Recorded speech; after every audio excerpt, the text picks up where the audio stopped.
Okay, today, the 13th of April, 2023, class number 508, The Consciousness of Heaven. I was watching something either on TV or I was listening at something on a clip. I don't know. But all I know is the statement that they made was so profound until I wrote it down. I said, I got to write this down. And this guy was saying, somebody opened the door and the rest of my life was on the other side. Somebody opened the door and the rest of my life was on the other side. I said, man, I love this. But when I got ready to put an exclamation point, I drew a heart and put a dot up under it. And then just as soon as I did that, my head filled all the way up, and I swelled up, and I kind of teared up, and I said, oh, wow. I said, Cynthia used to write me letters when I was in Detroit, and she was in Maryland. We had gone home for the summer or what have you. This was like 1967, and she would write me letters, and she would sign her name, and when she got to the I, C-Y-N-T-H-I, she would dot it with a heart up on the top of the I. And that hit me. I was like, oh, wow.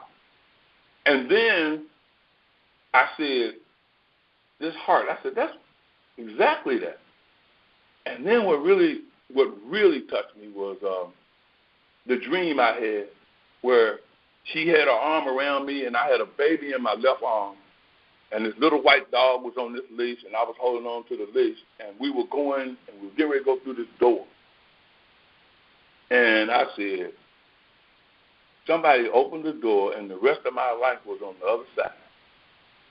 And I just started thinking about that. I kept contemplating that, and I kept thinking about it. And then it dawned on me that every desire, as I said, I'm going to give you guys this exactly the way it came to me. After I wrote that down, this is what came. Every desire is in the process of manifesting.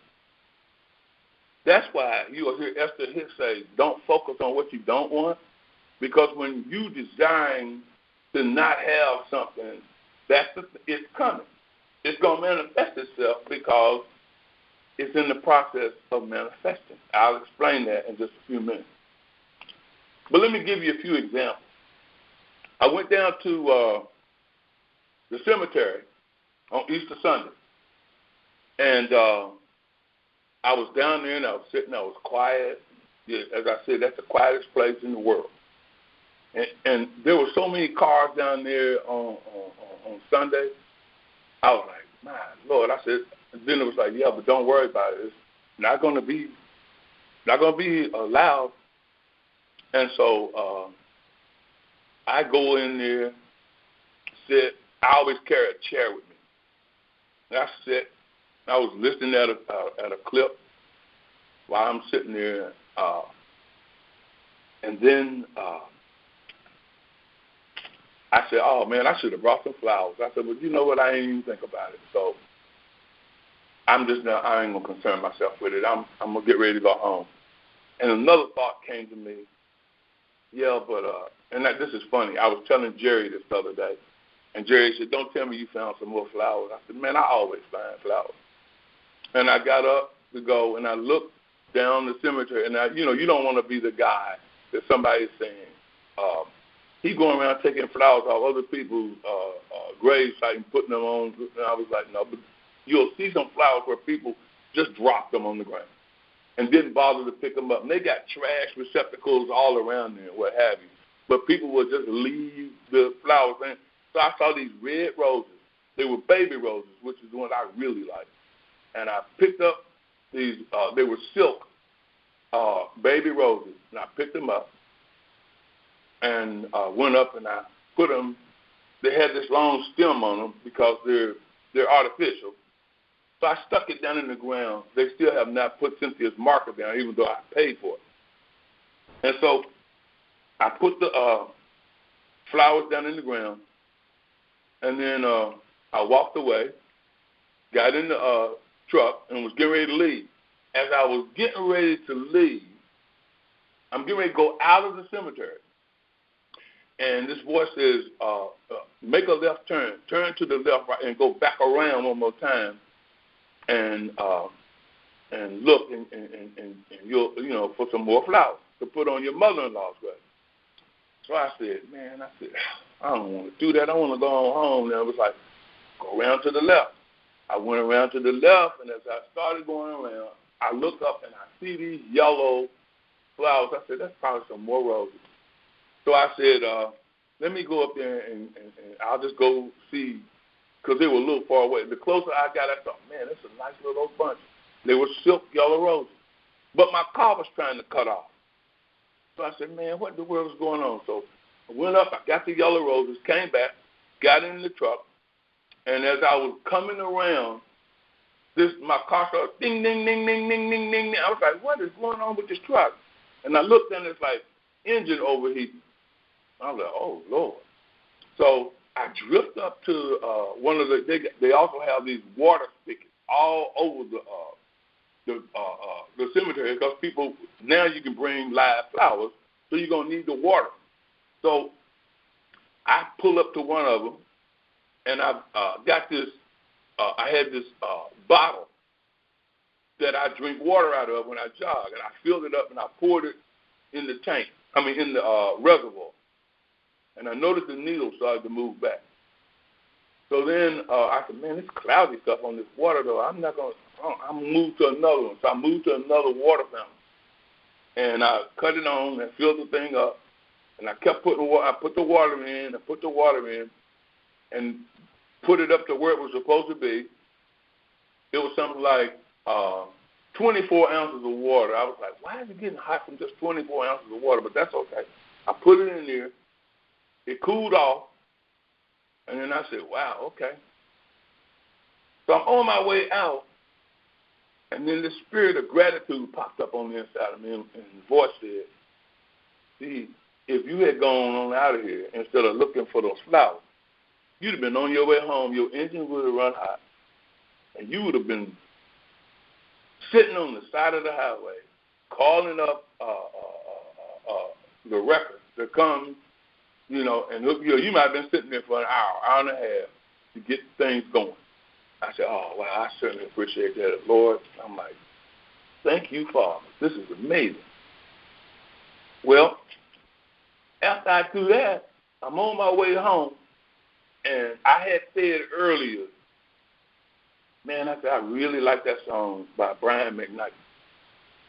The one about, do I ever cross your mind anytime? And I was like, how does it say, do you wake up reaching out for me? And I was like, oh, wow, man, I really would. I was singing that in my head. And I said, man, I'd really like to hear that song. I don't ever listen to the radio in my truck.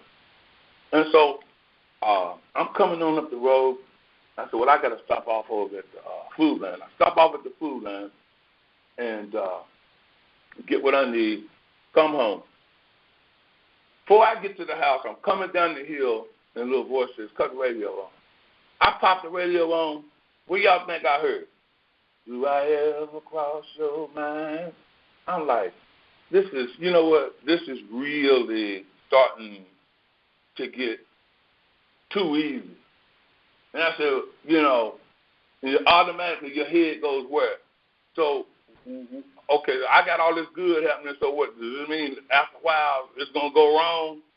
And I just laughed. I sat there in the car and listened to Brian, and I miss you. And I was like, wow, this is sweet, boy. And then when it's over, I get out, I come inside. And remember, this is Easter Sunday. So then I'm sitting there thinking, I said, all these people they're having their dinners, their families, they're all getting together and what have you. I said, man, me and my wife and her parents, we would get together. I would make her daddy this big old porterhouse steak, and I'd make me one. And then I'd make Cynthia and her mama New York Strip, and I would get, and Jamal and Shauna, well, they back then they didn't care what, you know, it was, they wasn't gonna half eat anyway. You know how teenagers could be and what have you. So they'd have some steak. I would grill it. So I'm sitting there thinking about all of that, and I said, wow, man.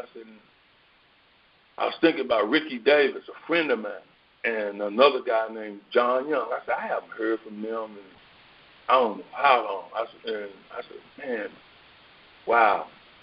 You know, these brothers said they were going to stay in touch, and I haven't heard this, and this.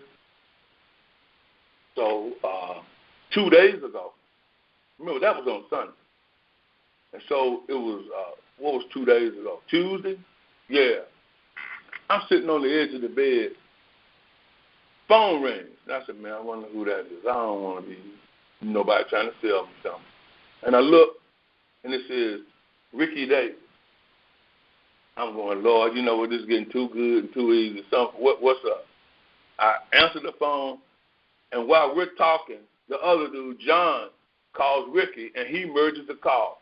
Now, I end up talking to both of them, and I'm sitting there saying, I haven't talked to them in I don't know how long. And the reason I'm telling you that is, when you say stuff like, I haven't done such and such in a long time, that's getting ready to happen. Remember I told y'all last week, the next thing you say, without doubt, is going to come in your life. And so don't ever say stuff like, man, I ain't had a headache. And don't say that, because it's getting ready to come. Because in reality, you have never had a headache. You are spirit, the Son of God, which is God, which is the Word that became flesh. So don't say stuff like, I ain't had this, unless it's positive. In other words, you know what? I haven't had, and this, whatever it is that's really positive, something that you had. Man, I remember doing this as a kid. Man, this show would be good to do that again or whatever. That's on its way. You're ordering it up. You're telling it, I would like to do this again. I haven't been to Virginia Beach, or I haven't been to California. Wherever it is that you really liked, and you said, I haven't done that in a long, long time, it's coming, because if you feel like that's something that you really would like. Because, you see, that's the subtlety of it all. You don't have to say, oh, wow, man, I'm going to sit here until I feel that. No. You know whether you feel it or not. Because when you reflect back on it and say, wow, man, I remember when I was in such and such a thing, and this was happening. And that feeling is going right along with that thought. It's going to bring back that feeling, and it'll come back. You don't know how it's going to play out, but it's going to play out because it has played out already. And I'll show you that in just a second. Now, after I talked to those two brothers and what have you, my wife's cousin called me and said, man, I don't have any help taking my dad to dialysis on Wednesday.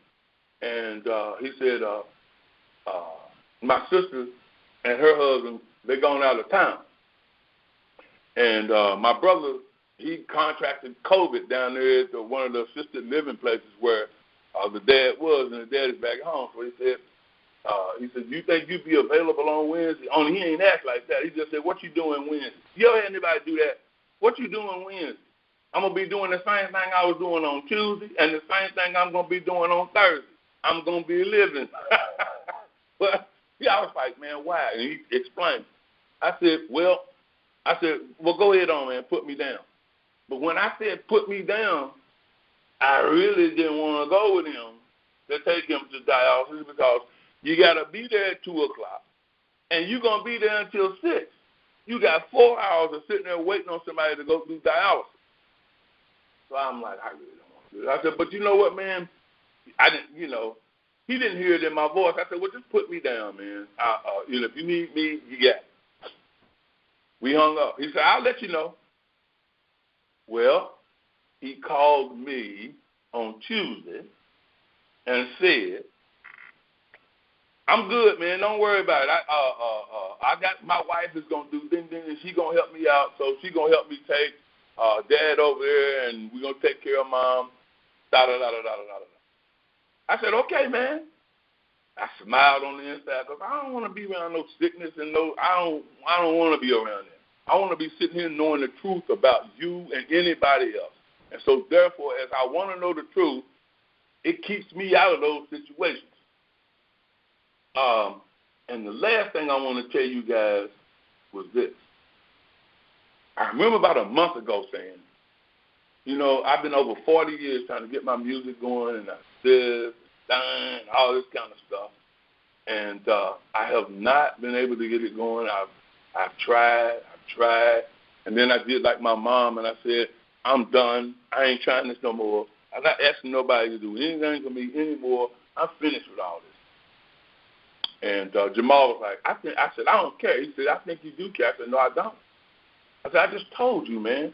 I said, I've been going about this the wrong way, trying to get somebody to listen, get somebody to agree and to help you. I said, all they thinking about is them.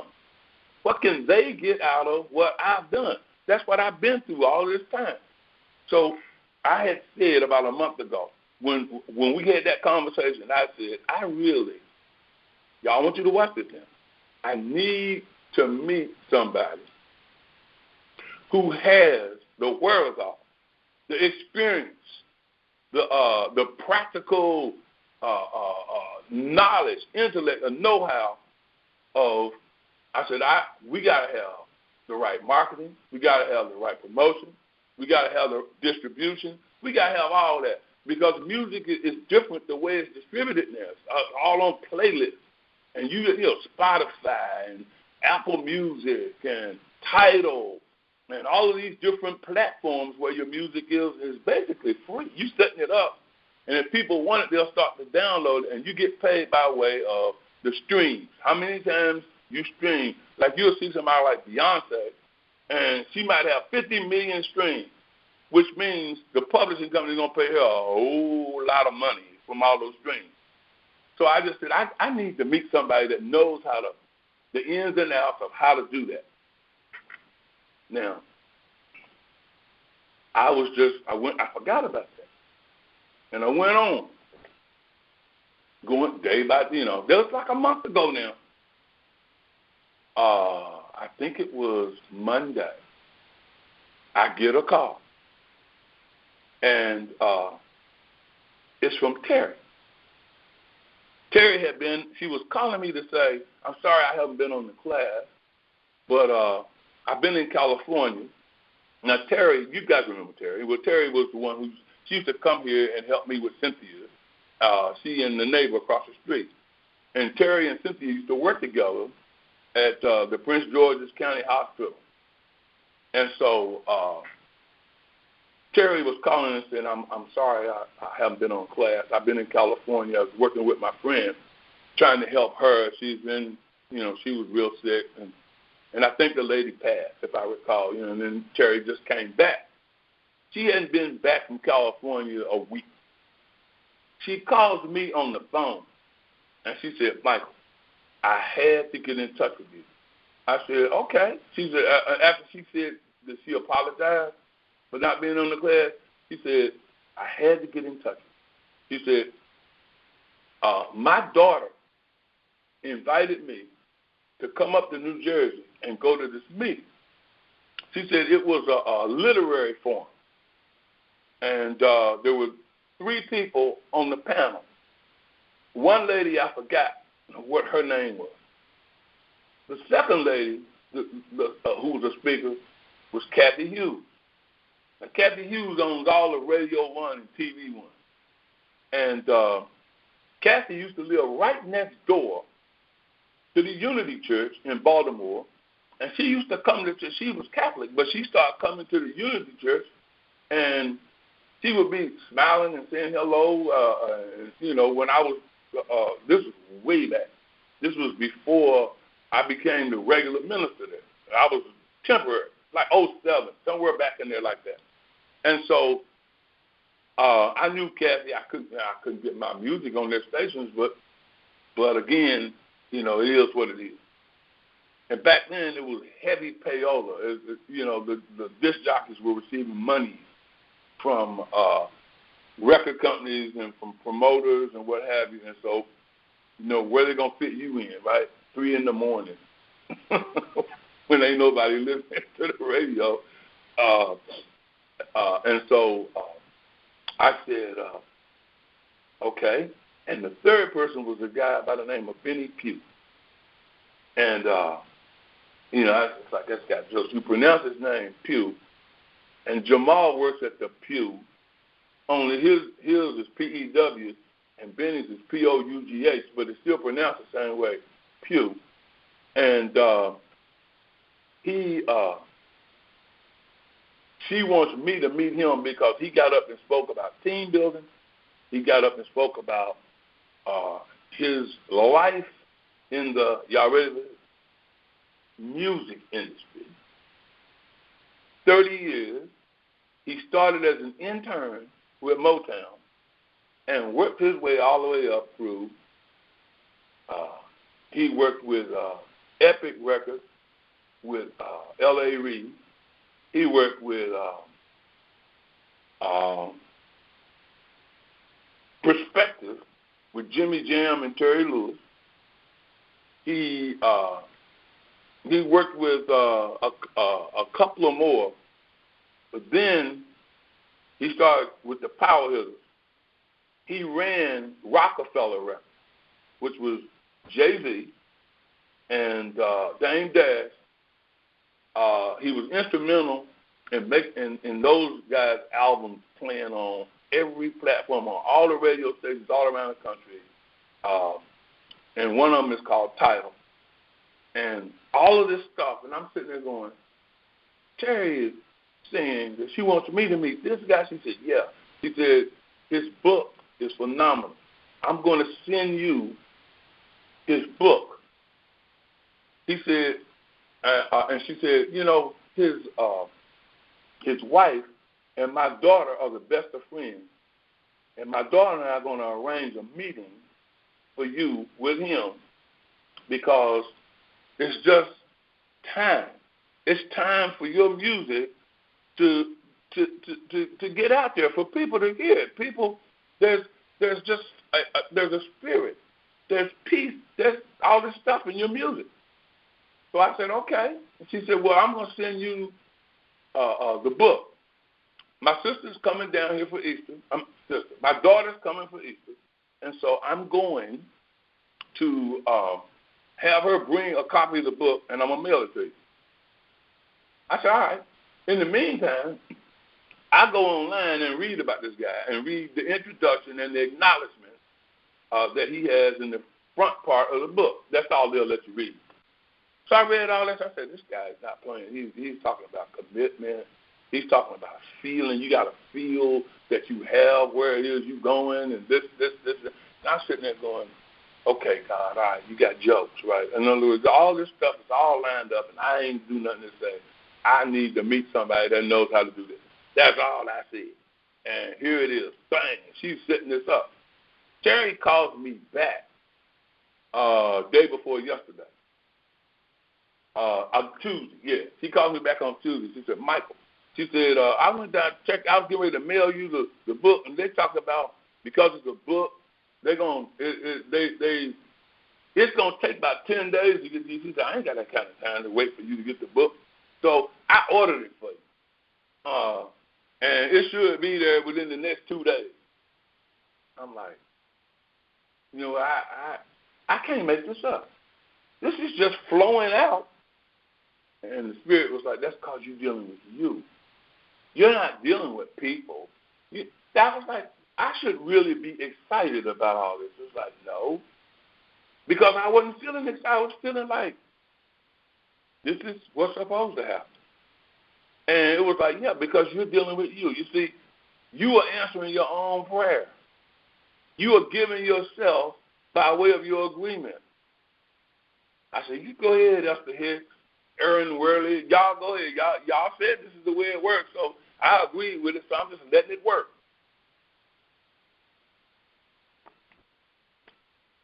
Then it took me to Genesis 1. Creation.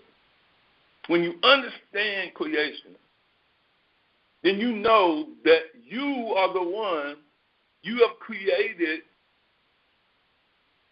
your experiences, and creation is complete. Now, I'll explain to you what that means. So let's look at Genesis 1. Genesis 1 was written by a man who they call Second Isaiah. And it was written around 500 BC. This was many years after Genesis 2 had already been written, because Genesis 2 was written by Moses. But Genesis 1 is totally spiritual. Now think about it. In Genesis 1, everything was done within. Let there be. There's this, let there be light. Let there be a firmament, which is faith. Let there be the dry land. Let the dry land come forth. A greater light and a lesser light, so on, so forth. All of this stuff, he's saying, let there be. And then at the end of all of it, what did he do? It says, and then God rested. There's a man sitting there writing. Where is God? It's flowing through this man the same way this stuff flows through me. And then he rested. What do you mean he rested? He was finished. He didn't need to do no more. He had created everything, his whole world filled up with abundance. This is a man, Second Isaiah, who has created everything within himself, and now it's flowing out, and he's resting, saying, you know, I'm at peace. Life is. Now, that constitutes the totality of creation. Now, when I say creation is complete, finished, in the mind, and then the Sabbath, a rest, this is what constitutes meditation, prayer, setting the trap for God's word, his voice. What is it that you really trap? You trap your desire, the thing that you want. Excuse me. You trap your desire. Now, what is your desire? Excuse me, this paper is messing with me. Your desire is an idea. And every idea is absolutely complete. There's no unfinished idea in mind, because the mind is earth and heaven is the spirit, is consciousness. Your mind, like I told my son a little bit ago, you take your desire and you put it in the mirror of your mind, and it reflects itself. But where's the reflection seen? Out here in our earthly experience, which we call an outpictured world. In reality, this is a world of really nothing. You have to know that, because, as I said, unless somebody kept it and kept it restored and kept it finished, or where is the 1918 Ford or the 1920, 24, 25 Cadillac, or where's any of that stuff? Rusted out, gone, did what? Ashes to ashes, dust to dust, gone back to the dust from where it came from. Where are the newspapers that were written back in the 20s and the 30s? Where is all of, what happened to Prohibition? What happened to all of this stuff from yesteryear? In fact, what happened to the stuff, some of the stuff, the clothes you had in 2005? Where are they? Gone. Where, if you didn't give them away, threw them in the trash. They're all gone. What? They said, well, we're going to recycle glass. Right, but you got to keep recycling it, because people keep drinking out of it, and the bottles of. So everything that you see out here in what they call the earth, this is not the earth. This is a reflection, because earth is mind, and your faith is that firmness of mind. So whatever it is that you're desiring, you are automatically putting it in the mind, the mirror, and it's giving a reflection. And that reflection is showing it up as an appearance out here. But there's no reality to the appearance. The reality is you. You are the reality. So, again, here's some scriptures that have positively haunted me ever since 1979. And every now and then, I use them all the time. And that's Mark chapter 11, 22 through 25. But this time, it made more sense than any time I have ever thought about it. Mark 11, verses 22 through 25. Now, we're going to break these down one by one. Have faith in God. Well, you got to be able to know what God is. What is God? John says, and the Word was with God, and the Word was God. And the Word became flesh and dwelt among them. So God is the Word. So when you say have faith in God, now, N-O-W, faith is what? The assurance of that which you expect. Well, what do you expect? You expect the Word to become flesh. That's why you desire something. That's the word, an idea, and it becomes flesh. It manifests itself in your head first. That's where you see it, and when you see it, it's going to show up in your experience out here. I'm serious. All you got to do is, don't have no doubt. We'll get to that. Now, the word becomes our picture. It is the assurance. That's, you have faith in God when you say, I am totally assured that this word is going to become flesh. Because that's the law. Remember, asking it is given, but he who asks receives. So now we know them well that if we expect the word to work, the word has already worked. Ecclesiastes, remember we said it almost every week. That which is to be, that's Ecclesiastes. You'll find it in chapter 1, and you'll find it in chapter 3. That which is to be has already been, and that which has been is right now. Now, the only place that it could ever be now, already now, is where? In the mind. The mind is always now. Out here, you got what? April 13th. You got tomorrow, April 14th. You got the 15th. But you don't have that in mind. All you have is a continuous life, which is called eternal. Now, the mind where the now is the mind of Christ. That's why you keep expressing that which you desire. When you desire to not have something, remember now, the key here is desire of Father. That's what it means. Desire of Father.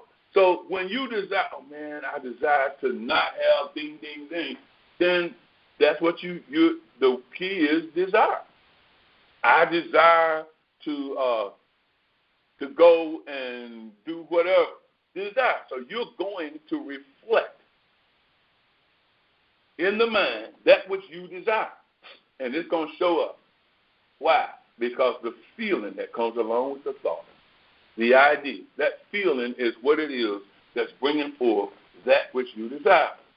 Now, you already know that it's already now.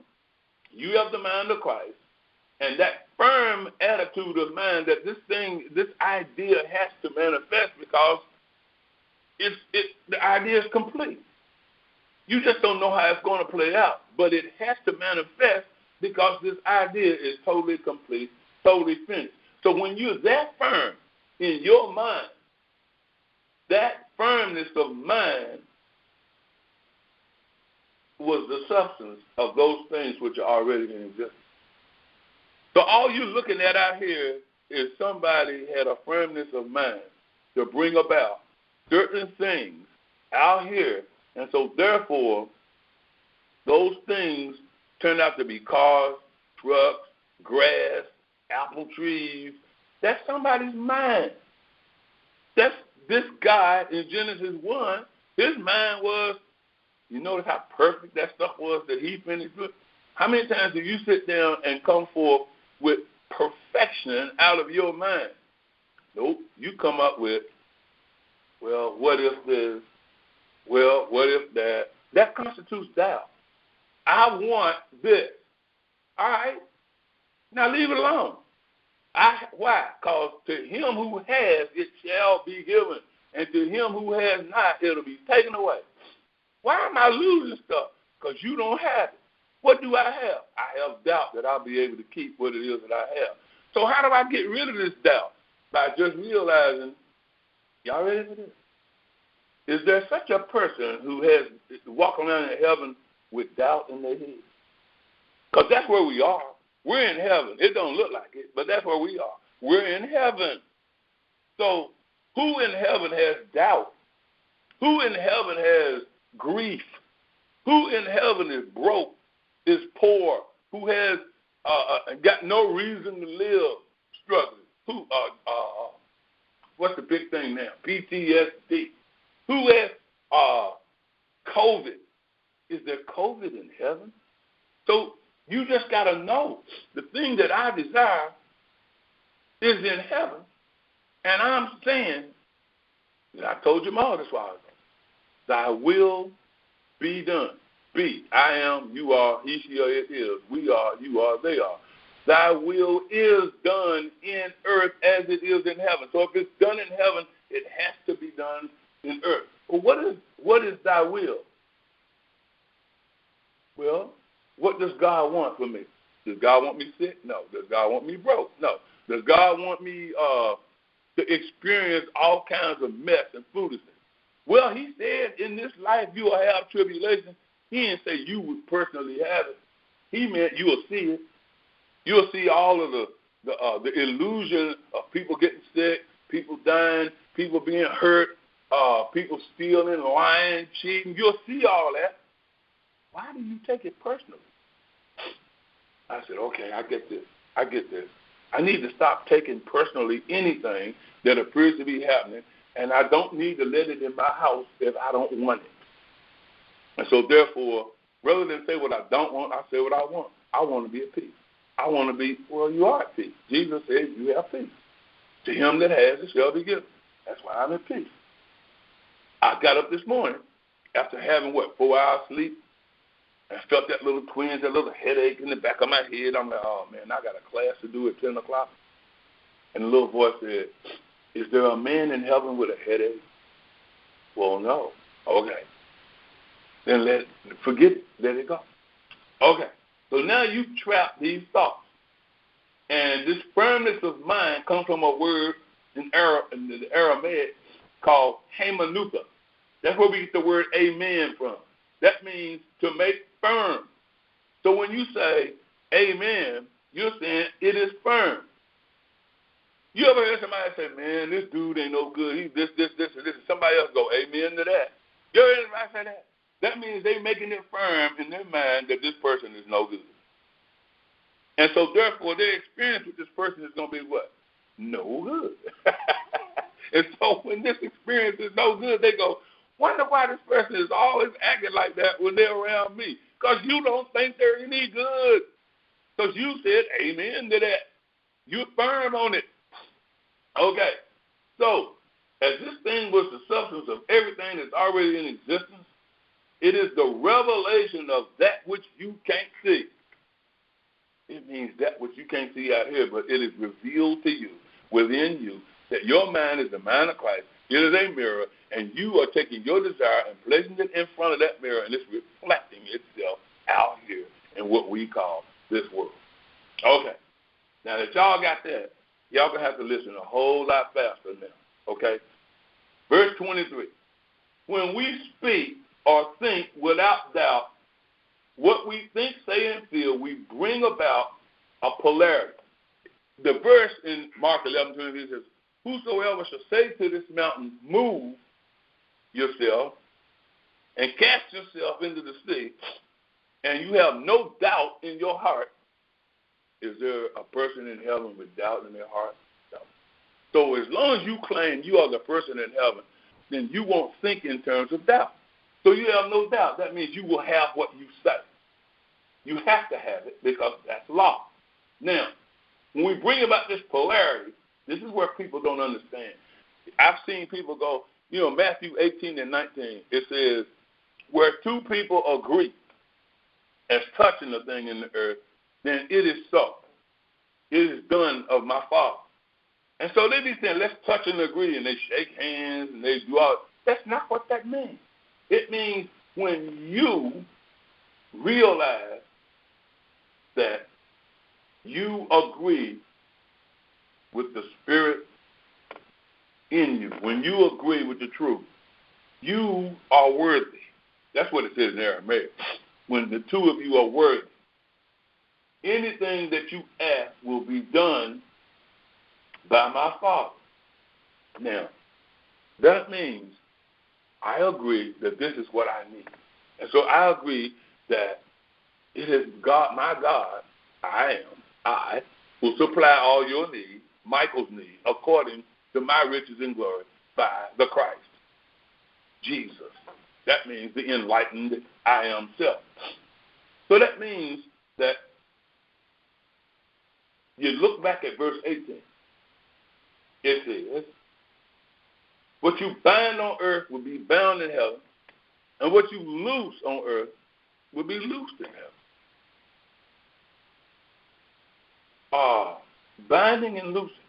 I think he says that upon this rock I build my church in the very gates of heaven. He's saying that to Peter. His name wasn't Peter at the time. His name was Simon, which means hearing. Well, faith comes by hearing. Your mind becomes very firm when you hear the truth and you say, that's it, I agree with this. Now I'm about to get what it is that I'm saying because I don't have any doubt. So I am going to bind and loose. But we need to understand what I bind in heaven, what I remember that I have in heaven. I bind myself to the past.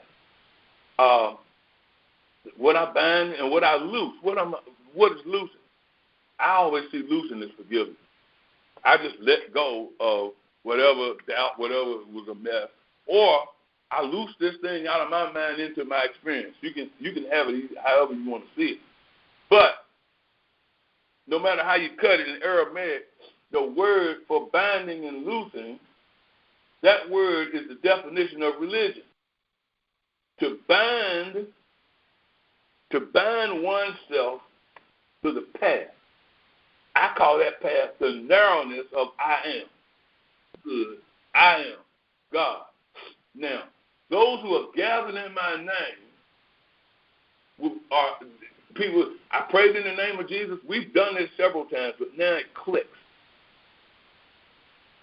Those who are gathered in my name, who pray in my name, those who are experiencing the fullness of being in the presence, surrounded totally by the feeling of that which I have. This feeling is manifesting the idea, which is complete, the desire, which is. I noticed Jamal just clicked up on there and said, not my will. In other words, not my human, mortal will. In other words, a lot of people have a will that I want to get back at this person for doing ding, ding, ding, ding, ding. I want to do this. I want to do that.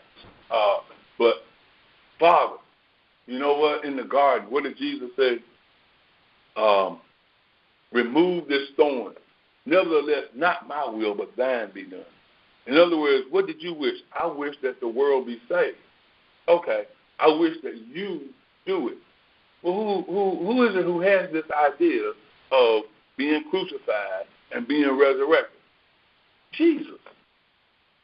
And Jesus is not, anybody. Martin Luther King said, I'd love to be here with you a long time. Longevity, all of that means a lot.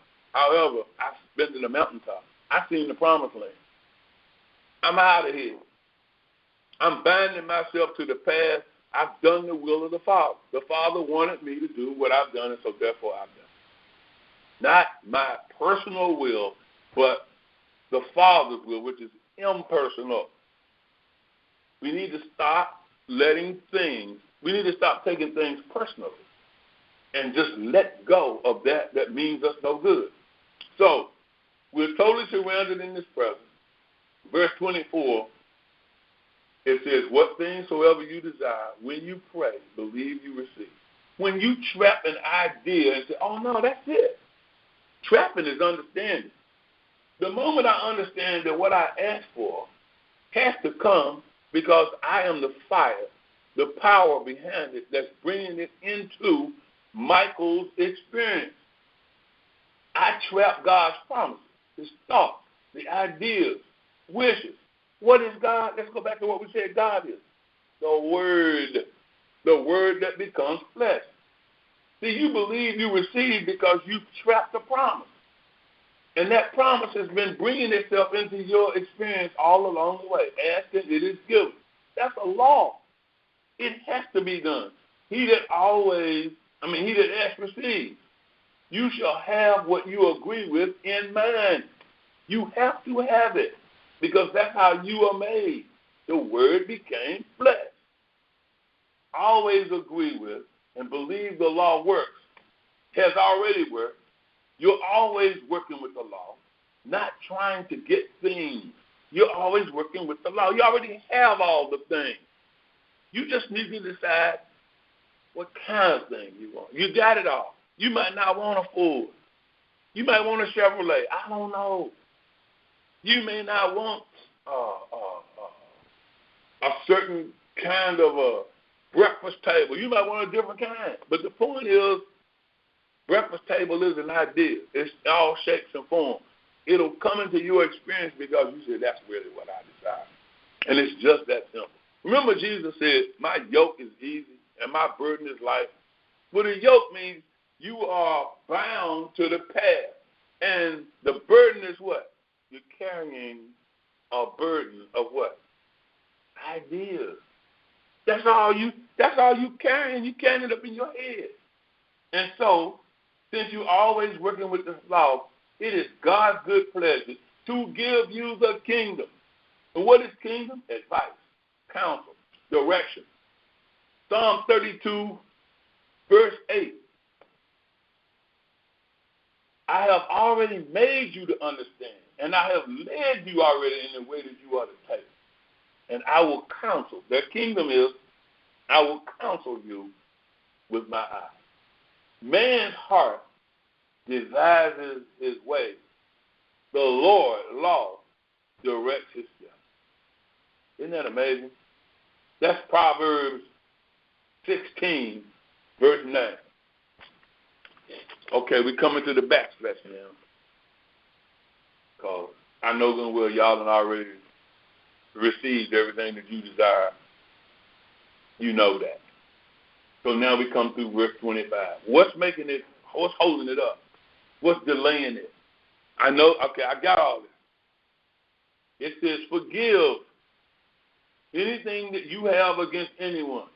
Your Father in heaven forgives, releases your offenses. This is the cleanse. Otherwise, doubt, unbelief, remain and delay the manifestation. For over 40 years, I've resented what happened to me in this music industry. You know, I used to wonder why I could always just easily get jobs. There was nothing for me to do. I could get a job. Why? Because I didn't really want it. But I needed to take care of a family.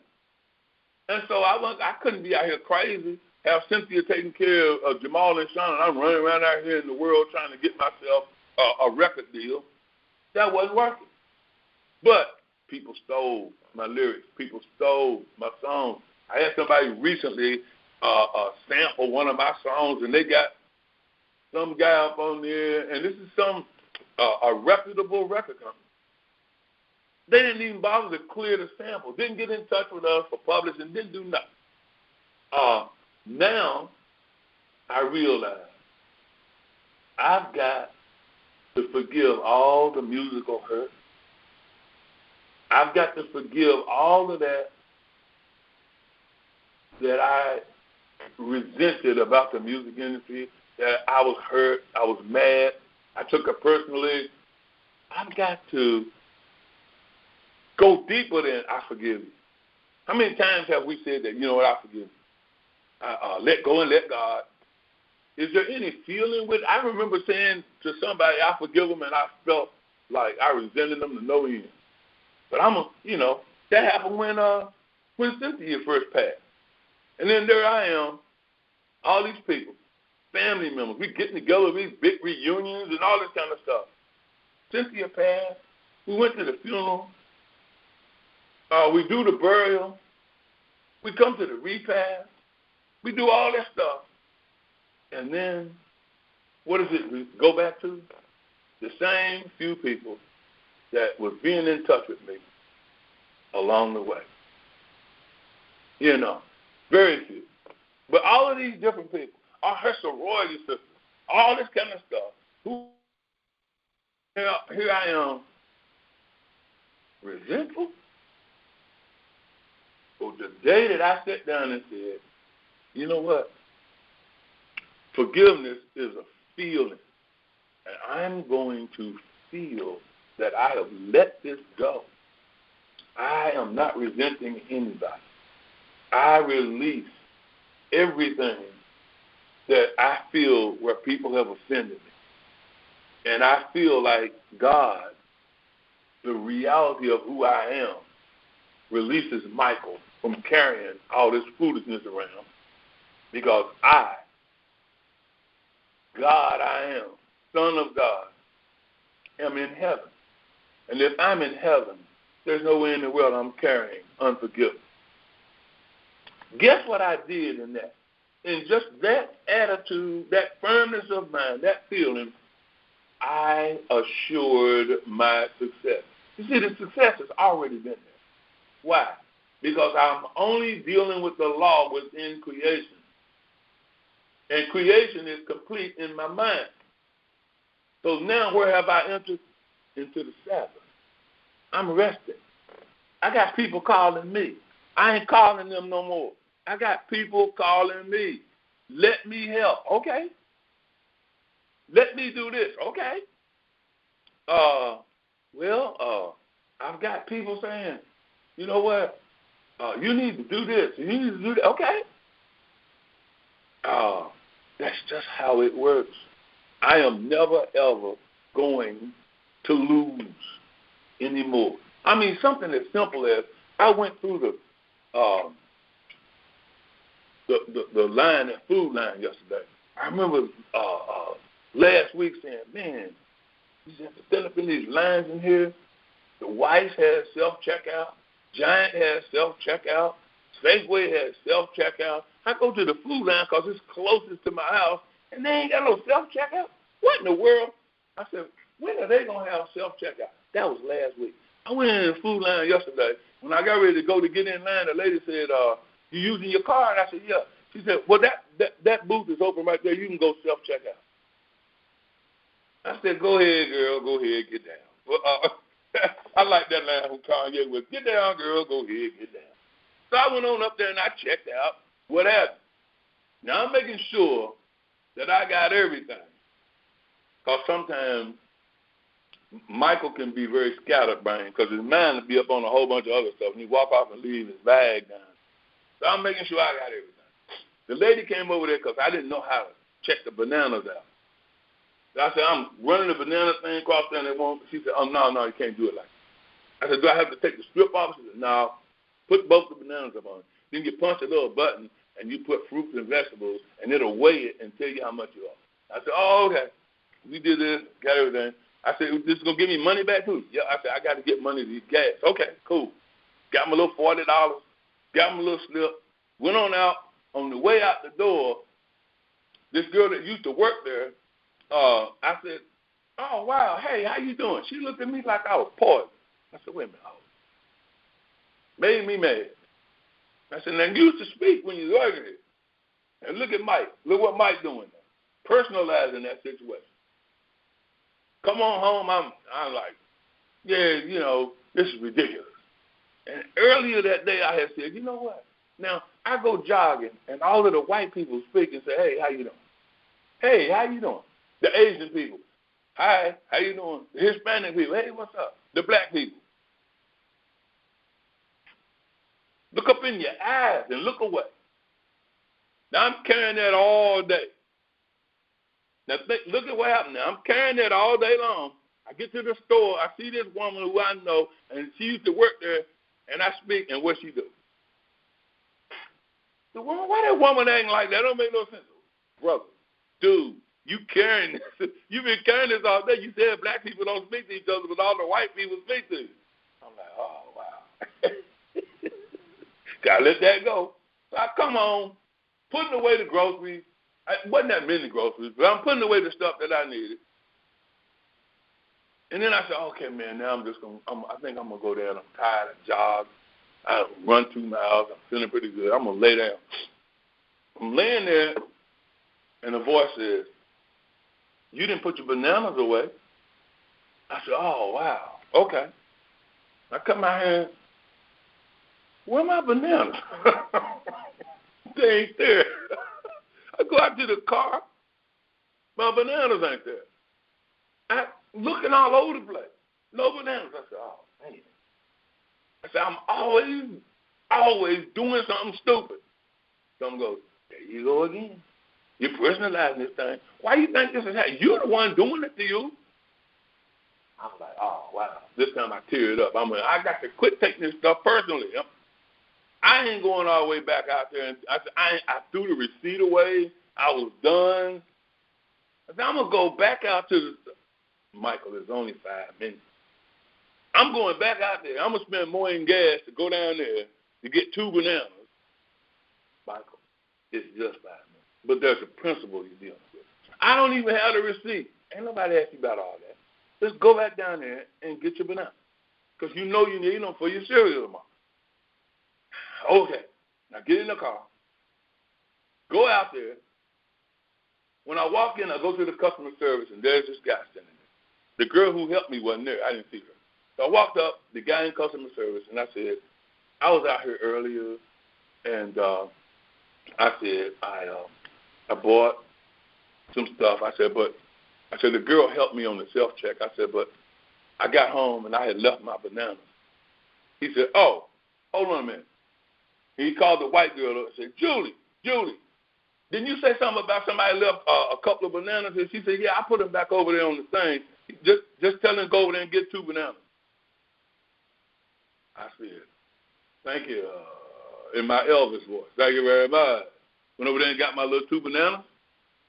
I came back to show him. He said, no, man, I don't care which ones you got. It don't matter. I don't care what you paid for. You got 2 bananas. You left 2. You got 2. Don't worry about it. You good.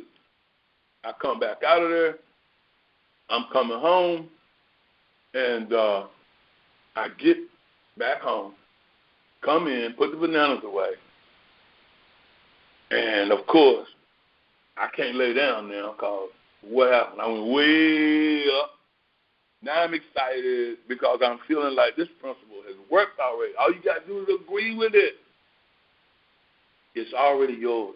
It's already done. That's why I told you to get that book, All Things Are Yours.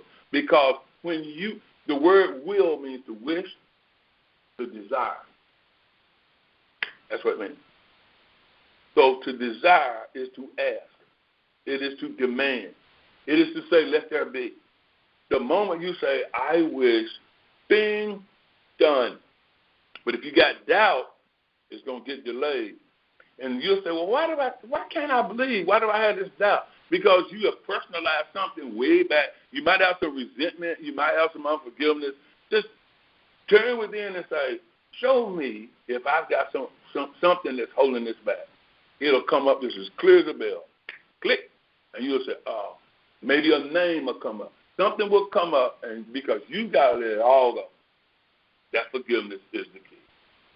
So, at the end of the day, when you remember what you have in heaven, you will bring that in the mind of earth, and it'll reflect itself out here. The last story I'll tell you is from Lillian DeWaters, and she said that there was a man. I'll tell you 2 stories. I lied. The first one is there's a man who dreamed he had to go on a trip. And he's thinking about, in this dream now, he's dreaming, I got to take I got all this stuff I got to carry. And in the dream, he's trying to pick up all this stuff and carry it, and the trip he's getting ready to make is hundreds of miles. And then he remembers, wait a minute, I got a car in the garage.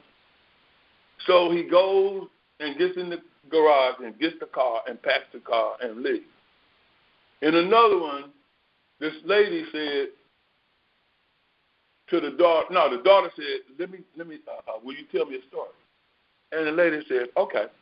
So the daughter sat down, and the woman said, once there was a little girl, and she had a little kitten. And the daughter said, oh, but mommy, why just one kitten? Why couldn't she have a few more? And the lady said, okay. Once there was a little girl, and she had 3 kittens. Lily in the Waters is like, you in a dream where you can have whatever you want. You can have 1 kitten. You can have 3. You can have 5. You can be broke, and you can have millions of dollars. But if you remember what you have in the waking state, this one man dreamed he was so poor, he didn't have nothing. He needed something to eat, and he had no money. But in his dream, he remembered he had gone to the store earlier. He had $50 in his pocket after he got through going to the store, and he went by the bank, cashed a check for $50. He had $50 in his wallet. But he was asleep. But in his dream, he remembered he had $50. So he wasn't broke anymore, and he could buy food. When you can remember what you have in the waking state, the dream is nothing. You are pulling from the mind, which is earth. The ideas are already complete. Everything is already done. It's already there. And so when you say, I wish to have, it's got to come because you ain't got no doubt with it. Why would you doubt if you know it's already yours in heaven? So if it's not coming, then it means, well, then I got something that's delaying it. What's delaying it? Normally it's unforgiveness, like I said. So to end this is you always have to remember what you have in heaven, and you reflect that. In other words, I wish I had $1 million. Okay, well, you have the supply. You have the firm attitude of mind of how to have $1 million. So therefore, you have reflected $1 million by way of the mirror mind, and it has to show up out here.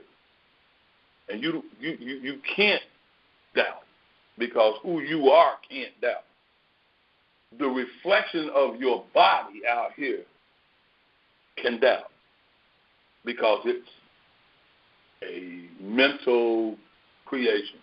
You, the spirit of who you are, created an image that you like, and then all of a sudden, maybe it ballooned out and got too big, or maybe it got too skinny, or maybe it got this, or maybe it got that. But then at that point, what are you supposed to do? I just told you 1,000,000 times. What are you supposed to do?